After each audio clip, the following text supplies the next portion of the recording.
ప్రభువును ప్రియ రక్షకుడైన యేసుక్రీస్తు నామములో మీ అందరికీ వందనాలు తెలియజేస్తున్నాను.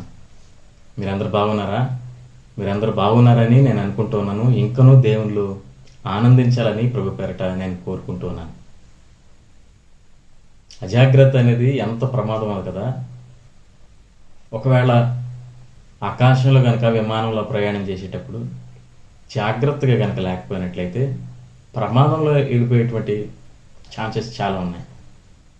ఒకవేళ సముద్రంలో కనుక ప్రయాణం చేస్తే, ఓడలో కనుక వెళ్తే అజాగ్రత్త లేకపోతే నిర్లక్ష్యంగా కనుక ఉంటే ప్రమాదంలోకి వెళ్ళేటువంటి ఛాన్సెస్ ఉన్నాయి. ఈవెన్ మనం రోడ్డు మీద, బండి మీద, లేకపోతే కార్, బస్, లారీ దేనిలో ప్రయాణం చేసినప్పటికీ కూడా అజాగ్రత్తగా కనుక మనం ఉండినట్లయితే, నిర్లక్ష్యంగా మనం ఉండినట్లయితే చాలా చాలా ప్రమాదాన్ని ఫేస్ చేసేటువంటి సందర్భాలు చాలా ఉంటాయి. దీనికి ఎంత ప్రమాదంగా ఉంటే, ఆత్మీయతలో అజాగ్రత్తగా లేకపోతే నిర్లక్ష్యంగా ఉంటే ఇంకెంత ప్రమాదం. రండి దేవుని యొక్క వాక్యాన్ని ధ్యానం చేద్దాం. హెబ్రీయులకు రాసినటువంటి పత్రిక 2వ అధ్యాయం 1 నుంచి 4 వచనాలు ఈరోజు మనం ధ్యానం చేద్దాం. మీ కొరకు నేను చదువుతాను. కావున మనము వినిన సంగతులను విడిచిపెట్టి కొట్టుకుని పోకుండానట్లు వాటి యందు మరి విశేష జాగ్రత్త కలిగి ఉండవలెను.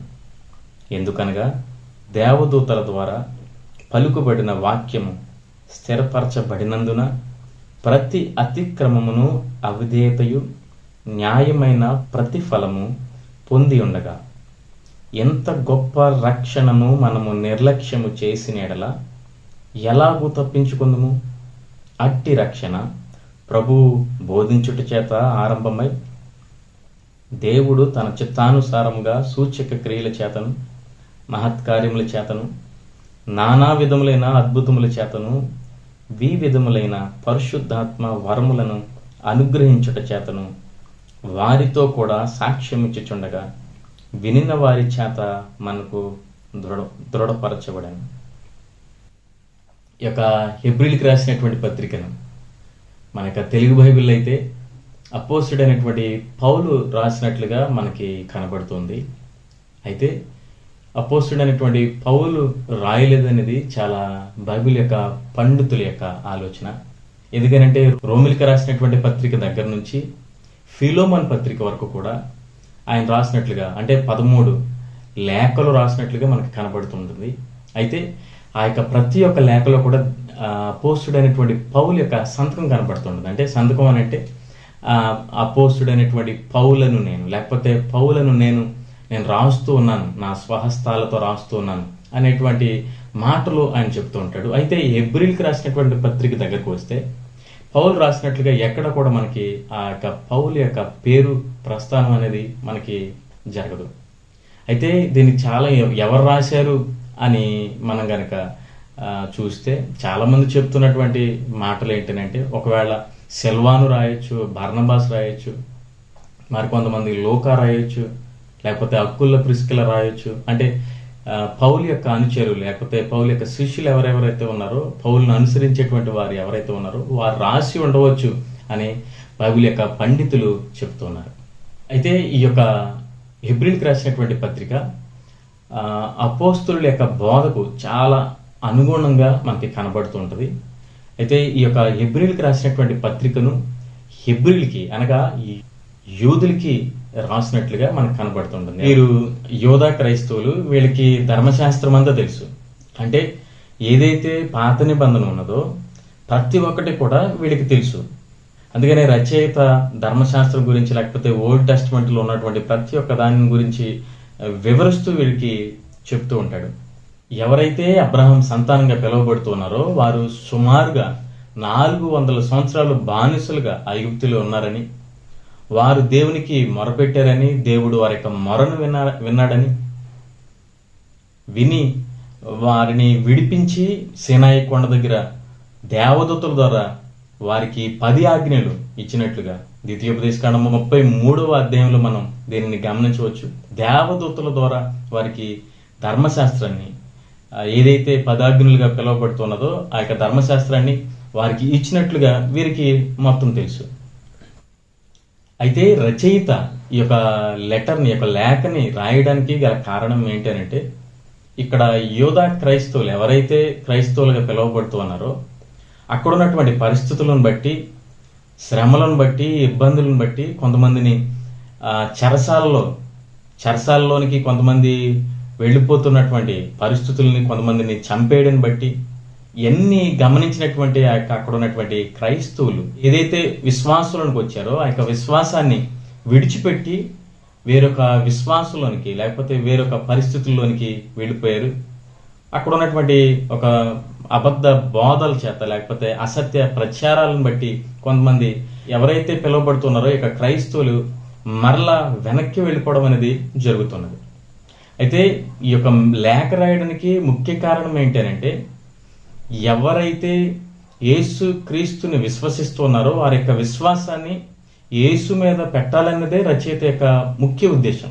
ఇంకోటి ఏంటంటే, మన ప్రభు అయినటువంటి యేసు క్రీస్తు వారు ఆయన దేవదూతల కంటే గొప్పవాడని, మోషే కంటే గొప్పవాడని, యాజకుల కంటే గొప్పవాడనేది ఈయన యొక్క ముఖ్య ఉద్దేశం.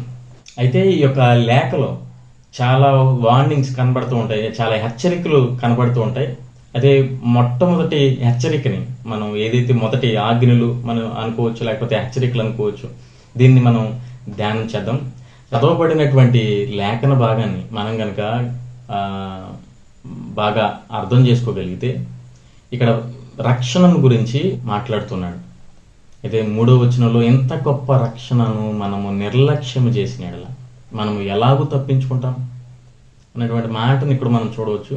అయితే రక్షణ అనేది మనం ఎలా సంపాదించుకోవచ్చు అని అంటే, రిపెంట్, మనం పశ్చాత్తాపం పొంది లేకపోతే ఆయనకు లోబడి బాప్తిస్మం కనుక తీసుకోగలిగితే మనం వెంటనే రక్షణ మనం సంపాదించుకోవచ్చు.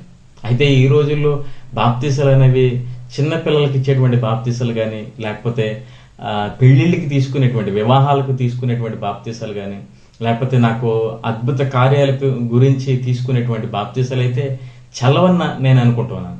ఎందుకనంటే బాప్తిస్మం అనేది దేవుడు నా కొరకు వచ్చాడు, దేవుడు నా కొరకు మరణించాడు, దేవుడు నా కొరకు మరలా తిరిగి లేచాడు, మరలా నా కొరకు వస్తున్నాడు అని నమ్మి ఆయన్ని మనం వెంబడించేటువంటి వారంగా ఇక బాప్తిస్మం అనేది ఉంటూ ఉంటుంది.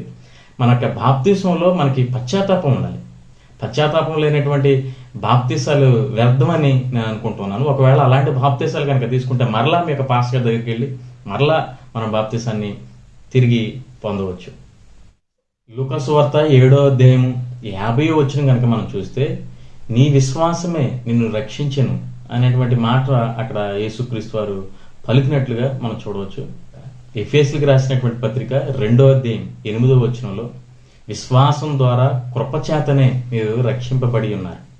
తీతుకు రాసినటువంటి పత్రిక 3వ అధ్యాయం 5వ వచనంలో, తన కనికరం ద్వారానే దేవుడు మనల్ని రక్షించాడు అనేటువంటి మాటను కూడా మనం చూడవచ్చు. 1 విశ్వాసం ద్వారా మనం రక్షింపబడ్డాం, 2 కృప ద్వారా మనం రక్షింపబడ్డాం, 3 దేవుని యొక్క కనికరం ద్వారా మనం రక్షింపబడ్డాం. అయితే మనకు మనం రక్షించుకోలేం, అంత శక్తి మనకు లేదు. ఎందుకంటే మనం పాపులం కాబట్టి.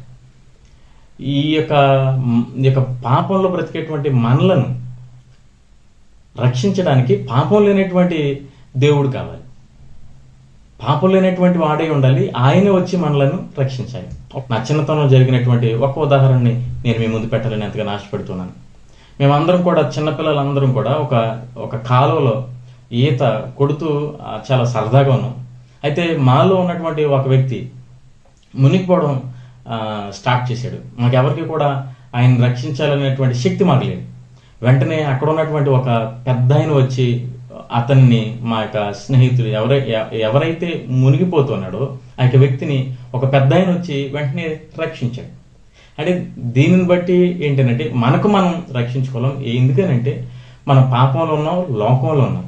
మనకి మనముగా రక్షించుకునేటువంటి శక్తి మనకు లేదు కాబట్టి దేవుడు మనలను రక్షించాడు. ఆయనను మనము నమ్మాలి.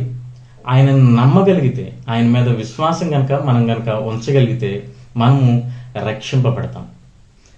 ఏదైతే మనము రక్షణను రక్షింపబడ్డాము. ఆ యొక్క రక్షణను కొనసాగించవలసినటువంటి అవసరం కూడా మన మీద ఉన్నది. ఎలాగనంటే మొదటి కొరింథీయులకు రాసినటువంటి పత్రిక 1వ అధ్యాయం 18వ వచనం కనుక మనం చూడగలిగితే ఈ విధంగా ఉంది. సిలువను గూర్చిన వార్త నశించుచున్న వారికి వెర్రితనము గాని రక్షింపబడుచున్న మనకు దేవుని శక్తి. రక్షింపబడుచున్న మనకు అంటే రక్షణ అనేది మనం ఒకసారి బాప్తిసం తీసుకుంటే అయిపోయేది కాదు. రక్షణ అనేది దీన్ని కొనసాగించవలసినటువంటి బాధ్యత రక్షింపబడినటువంటి మనకు మన మీద ఉన్నదని మనం గ్రహించాలి. ఇంకోటి ఏంటంటే పిలుపులకు రాసినటువంటి పత్రిక 2వ అధ్యాయం 12వ వచనం కూడా మరొక వచనాన్ని నేను మీకు చూపించాలని ఆశపడుతున్నాను. కాగా నా ప్రియులారా, మీరు ఎల్లప్పుడూ విధేయులై ఉన్న ప్రకారము నా ఎదుట ఉన్నప్పుడు మాత్రమే గాక మరి ఎక్కువగా నేను మీతో లేని ఈ కాలమందును భయముతోనూ వణుకుతోనూ మీ సొంత రక్షణను కొనసాగించుకొనడి. అపోస్తుడైనటువంటి పౌలు చెప్తున్నాడు, మీ యొక్క రక్షణను మీరు కొనసాగించండి. రక్షణ అనేది ఒక్కసారి తీసుకుంటే అయిపోయేది కాదు. ఇది డే బై డే, ప్రతిరోజు దీనిలో మనము అభ్యాసం చేయాలి. డే బై డే, ప్రతిరోజు రోజు మనం చేంజ్ అవ్వాలి. మన యొక్క మార్పు అనేది ప్రతిరోజు జరగాలి. ఈ యొక్క రక్షణను మనం కాపాడుకోవాలి. రక్షణ యందు నిలకడగా మనం ఉండాలి. సో దీన్ని ఒకరోజు ఎప్పుడో మనం బాప్తిసం పొందాం కదా, ఒక 25 సంవత్సరాల క్రిందట నేను బాప్తిసం పొందాను అయిపోయింది ఇంకా అనేటువంటి సందర్భంలో కనుక మనం ఉండినట్లయితే మనం చాలా ప్రమాదంలో ఉన్నామని మనం గుర్తెరగాలి. రక్షణ అనేది దీన్ని కొనసాగించాలి. రక్షింపబడుచున్న మనము, ఇది మనకు దేవుని యొక్క శక్తిగా ఉన్నదని, అంటే మనం రక్షింపబడుతూ ఉన్నాం అనేటువంటి ఆలోచనలో ప్రతి ఒక్క క్రైస్తవుడు ఉండాలనేది ప్రభు పేరట మీకు మరొకసారి నేను బోధిస్తున్నాను. హెబ్రీయులకు రాసినటువంటి పత్రిక 9వ అధ్యాయం 28వ వచనంలో ఈ విధంగా ఉంది. అలాగుననే క్రీస్తు కూడా అనేకుల పాపములను భరించుటకు ఒక్కసారే అర్పింపబడి తన కొరకు కనిపెట్టుకొని ఉండు వారి రక్షణ నిమిత్తము పాపము లేకుండా రెండవసారి ప్రత్యక్షమగును. రక్షణ నిమిత్తము, తన కొరకు కనిపెట్టుకొని ఉండు వారి రక్షణ నిమిత్తము అనంటే మనం ఏదైతే రక్షణను మనం కొనసాగించామో అప్పుడు మనకి ఫ్యూచర్లో కూడా మనం రక్షింపబడాలి. ఫ్యూచర్లో అంటే భవిష్యత్తులో దేవుడు వచ్చినప్పుడు మనం రక్షింపబడాలి అని అంటే మనం ఏదైతే ఏ విశ్వాసం ద్వారా రక్షింపబడ్డామో, ఏ కృప ద్వారా మనం రక్షింపబడ్డామో, ఏ కనికరం ద్వారా మనం రక్షింపబడ్డామో ఈ యొక్క రక్షణను మనం కొనసాగించాలి. కొనసాగించినప్పుడు మన ప్రభు అయినటువంటి యేసుక్రీస్తు వారు ప్రత్యక్షమగినప్పుడు దేవుడు మరలా భవిష్యత్తులో మనల్ని రక్షించాలని ఆయన అనుకుంటున్నాడు. మన యొక్క రక్షణ గనక మనం కాపాడుకోగలిగితే. రోమిలికి రాసినటువంటి పత్రిక 13వ అధ్యాయము 11వ వచనంలో ఈ విధంగా ఉంది. మరియు మీరు కాలము నెరిగి నిద్ర మేల్కొని వేళ అయినదని తెలుసుకొని అలాగూ చేయుడి. మనం విశ్వాసులం అయినప్పటికంటే ఇప్పుడు రక్షణ మనకు మరి సమీపముగా ఉన్నది. చూడండి, చాలా సమీపముగా ఉన్నది. ఈ యొక్క రక్షణను గనక మనము కొనసాగించినట్లయితే ఫ్యూచర్లో కూడా మనం రక్షింపబడతామనేది బైబిల్ లేఖనం మనకి తెలియజేస్తున్నది. ఈ యొక్క రక్షణ ఎందుకు ఎంత గొప్పదైంది, ఎందుకు ఈ యొక్క రచయిత ఎంత గొప్ప రక్షణను మనం నిర్లక్ష్యం చేసిన యెడల ఎలాగో మనం తప్పించుకుంటాం అని ఎందుకంటూ ఉన్నాడు. ఎందుకనంటే ఈ యొక్క రక్షణ ఇచ్చే ఆయన గొప్పోడు, ఆయన సృష్టికర్త, ఆయన పరిశుద్ధుడు, ఆయన అందరికీ అతి సమీపంలో ఉండేటువంటి దేవుడు, దేవుని యొక్క కుమారుడు. ఇంకో మాట చెప్పాలి అని అంటే లోకంలో మనం ఏ వస్తువుని కొన్నప్పటికీ కూడా అది ఎక్స్పైర్ అయిపోతూ ఉంటుంది, ఎక్స్పైరీ డేట్ అనేది ఉంటూ ఉంటుంది. కానీ ఒక్క రక్షణకు మాత్రం ఎక్స్పైరీ డేట్ అనేది లేనే లేదు. ఎందుకనంటే ఇచ్చేటువంటి దేవుడు నిన్న నేడు రేపు ఏకరీతిగా ఉండేటువంటి దేవుడు. ఒక ఉదాహరణని మీ ముందు నేను పెట్టాలని ఎంతగానో ఆశపడుతున్నాను. ఒకరోజు ఒక తల్లి కూతురు ఒక ఊర్లో నివసిస్తున్నారు. అయితే ఆ యొక్క కూతురు ఇక తల్లికి చెప్పింది, రేపటి దినాన నా యొక్క స్నేహితులు మన యొక్క ఇంటికి భోజనానికి వస్తున్నారు అని చెప్పినప్పుడు తల్లి ఆనందంగా కూతురు చెప్పినటువంటి వంటలన్నీ కూడా ఆవిడ చేసి పెట్టింది. తన యొక్క స్నేహితులు వచ్చారు. స్నేహితులు వచ్చినప్పుడు ఆ స్నేహితులు అంటూ ఉన్నారు, ఏంటి ఎంత అందహీనంగా ఉన్నది, ఈవిడేంటి మాకు వడ్డిస్తూ ఉన్నది అని. అంటే కూతురు ఇచ్చినటువంటి సమాధానం, ఆవిడ మా ఇంట్లో పని మనిషి. చెప్పిన వెంటనే తల్లి ఏడుస్తూ తన యొక్క గదిలోనికి వెళ్ళిపోయింది. కూతురు వచ్చి అంటున్నది, ఎందుకు వచ్చావు, నీవు మధ్యలో రావాల్సినటువంటి అవసరం ఏముంది, ఆ స్నేహితులకి నేను వడ్డించుకోగలను కదా అని తిడుతున్నప్పుడు ఆ యొక్క తల్లి చెప్పేటువంటి మాట ఆ యొక్క కూతురి యొక్క మనసు మారినట్లుగా మనం చూడొచ్చు. ఏంటంటే, మనకి ఒక పూరి గుడిసె ఉండేది. ఆ పూరి గుడిసె ఒకరోజు కాలిపోతూ ఉన్నది. రక్షించడానికి ఎవ్వరూ రాలేదు. నేను వెంటనే పరిగెత్తుకుని వచ్చి నిన్ను రక్షించబోయేటువంటి పరిస్థితులలో నా ఒళ్ళు, నా యొక్క ముఖము, నా యొక్క చేతులు అంతా కూడా కాలిపోయినాయి అని రోదిస్తూ కన్నీరు కారుస్తూ సమాధానం చెప్పింది. వెంటనే తన యొక్క కూతురు మోకాళ్ళేసి తన యొక్క కాళ్ళు పట్టుకుని, తన యొక్క చేతులు పట్టుకుని, ప్రపంచంలో ఇంతకంటే అందమైనటువంటి ముఖం, ఇంత అందమైనటువంటి చేతులు నేను ఎప్పుడు చూడలేను అని చెప్పింది. చూడండి, ఆవిడ యొక్క ఆలోచన ఎంత మారింది అని అంటే, ఆవిడ త్యాగంలో ఉండేటువంటి ఆ యొక్క మూలాన్ని ఆవిడ గ్రహించింది. ఆ యొక్క సాక్రిఫైస్లో ఉండేటువంటి మూలాన్ని ఆవిడ గ్రహించింది. కాబట్టి ఆవిడ తన యొక్క మనసును మార్చుకుని వెంటనే తన యొక్క తల్లికి లోబడింది.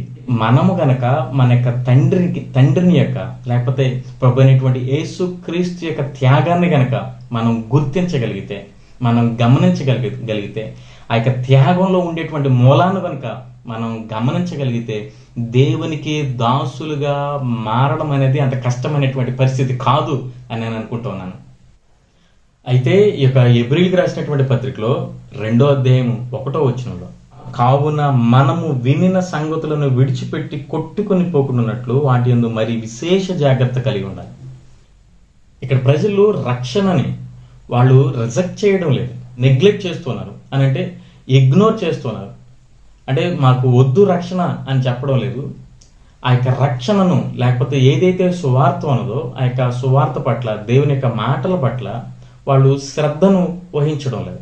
అందుకని ముందుగా మనం మాట్లాడాం కదా, మనకి చర్చించాం కదా, ఏంటి అని అంటే, మన యొక్క ఏ రంగంలో అయినప్పటికీ కూడా నిర్లక్ష్య ధోరణి అనేది చాలా చాలా ప్రమాదం. నువ్వు ఏ రంగానికి సంబంధించినటువంటి వ్యక్తులైనా కావచ్చు, ఒకవేళ చదువుకుంటున్నావా, నిర్లక్ష్యం ఉంటే నువ్వు ప్రమాదంలో ఉన్నట్టే. ఒకవేళ ఉద్యోగం చేస్తున్నావా, నిర్లక్ష్యంలో ఉంటే నువ్వు చాలా ప్రమాదంలో ఉన్నావని నువ్వు గ్రహించాలి. కొంతమంది సరైనటువంటి కుటుంబాన్ని సరిగా నడిపించుకోలేనటువంటి పరిస్థితుల్లో చాలామంది ఉంటూ ఉంటారు. నిర్లక్ష్యం, పిల్లలను పెంచేటువంటి విధానంలో నిర్లక్ష్యం, ఉద్యోగాల్లో, వ్యాపారాల్లో నిర్లక్ష్యం. మన యొక్క నిర్లక్ష్యం అనేది మనలను ప్రమాదంలోనికి తీసుకుని వెళ్తుందని మనం గ్రహించాలి. అయితే ఇక్కడ ప్రజలు రిజెక్ట్ చేయడం లేదు, నిర్లక్ష్యం అనేది చేస్తున్నారు. మనం కూడా దేవుని యొక్క వాక్యం పట్ల, లేకపోతే దేవుని యొక్క సువార్త పట్ల, రక్షణ పట్ల జాగ్రత్త అనేది చాలా ప్రాముఖ్యమనేది ఈ యొక్క వచనం ద్వారా మనం తెలుసుకోవచ్చు.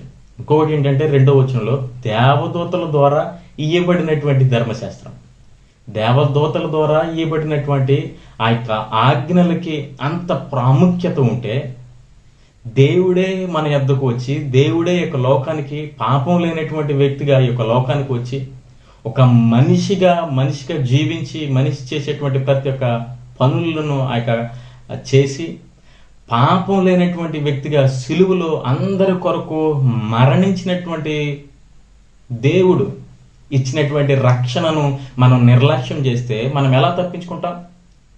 పాత నిబంధనలో ఎవరైనా సరే ఆ యొక్క తోరాని, లేకపోతే ఆ యొక్క ఆజ్ఞలు కనుక మీరినట్లయితే ఎంత దారుణమైనటువంటి పరిస్థితులను అక్కడ ఉన్నటువంటి ప్రజలు ఎదుర్కొన్నారు, ఎంత దారుణంగా చచ్చిపోయారు, చాలామంది హింస పొందారు.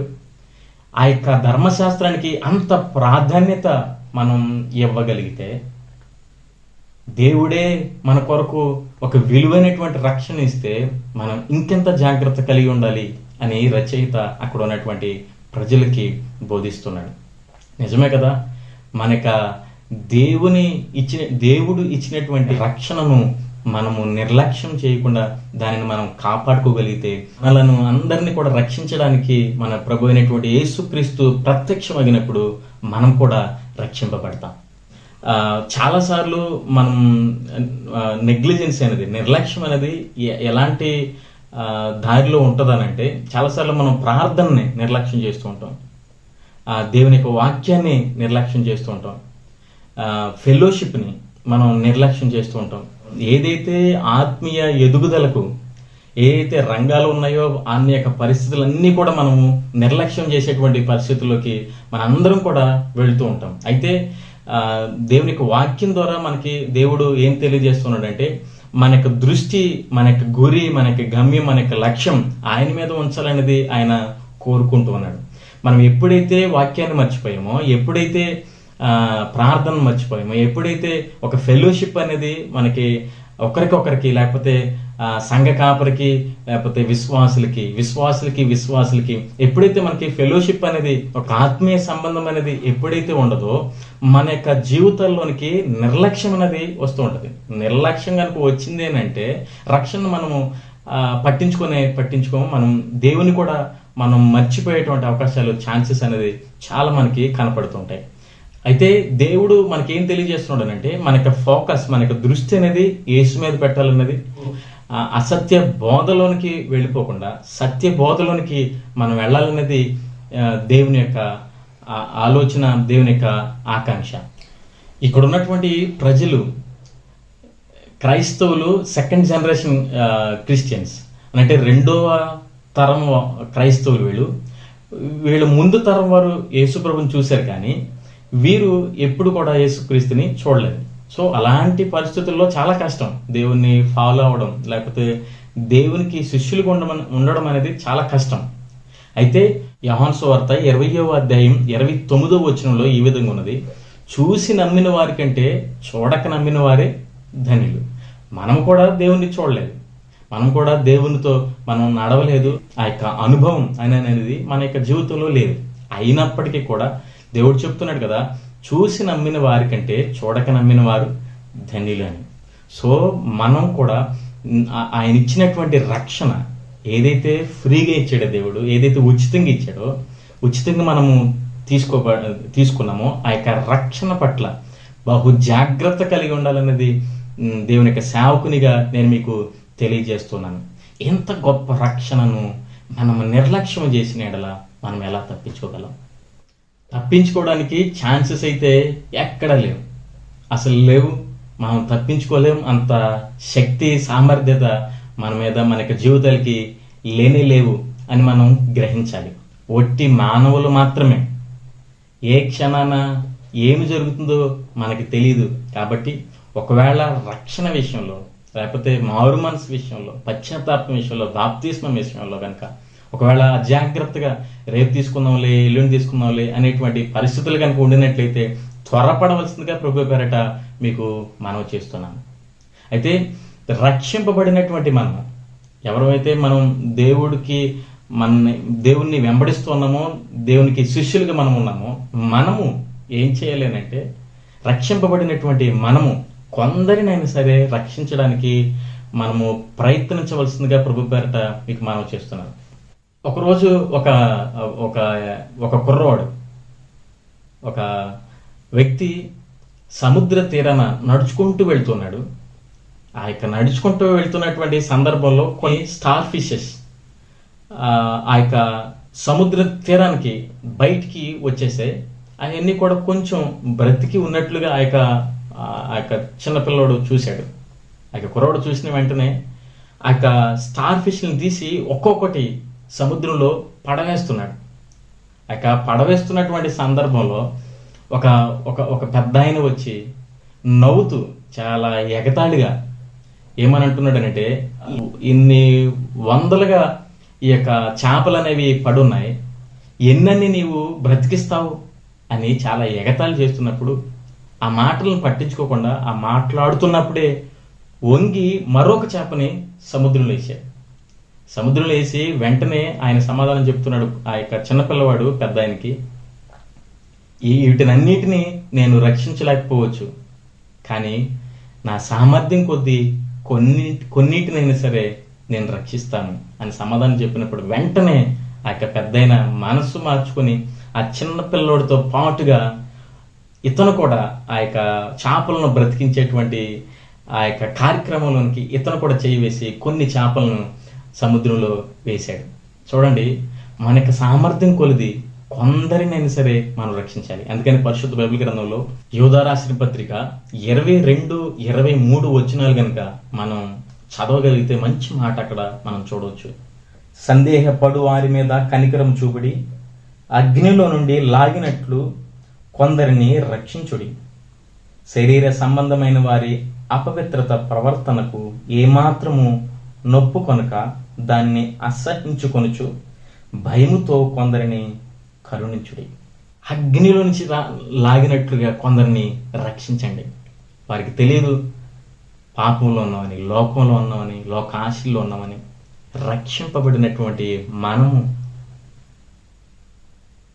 దేవుని యొక్క సువార్త ద్వారా, దేవుని యొక్క మాటల ద్వారా, పాటల ద్వారా కొందరినైనా సరే మనం రక్షించగలిగితే దేవుడు ఆ యొక్క పరలోక రాజ్యంలో గొప్ప బహుమానాన్ని, గొప్ప జీవ కిరీటాన్ని ఆయన నీకు నాకు అందించడానికి సిద్ధంగా ఉన్నాడు. అయితే ఏదైతే రక్షణ మనము పొందుకున్నామో ఆ రక్షణ పట్ల జాగ్రత్త కలిగి, బహుజాగ్రత్త కలిగి దాన్ని కొనసాగిస్తూ దేవుడు వచ్చేంత వరకు నమ్మకంగా ఉంటూ మనకి రక్షణను కొనసాగిస్తూ కొందరినైనా సరే రక్షిస్తూ భయముతోనూ వణుకుతోనూ దేవుడు మనల్ని చూస్తున్నాడనేటువంటి ఆలోచన ధోరణిలో ముందుకు వెళ్ళాలనేది ప్రభు పేరట మీ అందరికీ నేను తెలియజేస్తున్నాను. దేవుడు మిమ్మల్ని దీవించి ఆశీర్వదించును గాక. ఆమేన్. ప్రార్థన. మమ్మలను మిక్కిలిగా ప్రేమించిన మా ప్రియ పరలోకపు తండ్రి, ఈ యొక్క ఘనమైన ఉన్నతమైనటువంటి నామమునకు మరొకసారి మీకు వందనాలు తెలియజేస్తున్నాం. ఈ లోకంలో మేము బ్రతికి ఉన్నామనంటే కేవలం మీ యొక్క కృపే. మీ యొక్క కృప ద్వారా మమ్మల్ని అందరినీ రక్షించి బ్రతికిస్తున్నందుకు మీకు స్తోత్రం చెల్లిస్తున్నాం. మీరిచ్చినటువంటి రక్షణ ఎంత విలువైందో, ఎంత అమూల్యమైనదో మీరు తెలియజేశారు ప్రభువా నీ యొక్క వాక్యం ద్వారా. ఆ రక్షణను మేము నిర్లక్ష్యం చేయక, అజాగ్రత్తగా ఉండక, జాగ్రత్తతో ఇచ్చినటువంటి రక్షణను కొనసాగించి మీ కొరకు నమ్మకంగా ఉండేటువంటి కృపను మాకు దయచేయమని మేము ప్రార్థన చేస్తున్నాం. అలాగే ప్రభువా, భయముతోనూ వణుకుతోనూ మేము ముందుకు వెళ్ళేలాగా మీరు సహాయం చేయండి. కొందరినైనా సరే రక్షించేటువంటి భాగ్యాన్ని మీరు మాకు అందిస్తారని నమ్ముచు అనేక మందికి సువార్త తెలియనటువంటి వారికి సువార్తను బోధించేటువంటి వ్యక్తులుగా మేము ఉండేలాగా సహాయం చేయమని యేసయ్య నామములో ప్రార్థించి అడిగి వేడుకొనుచున్నాము తండ్రి.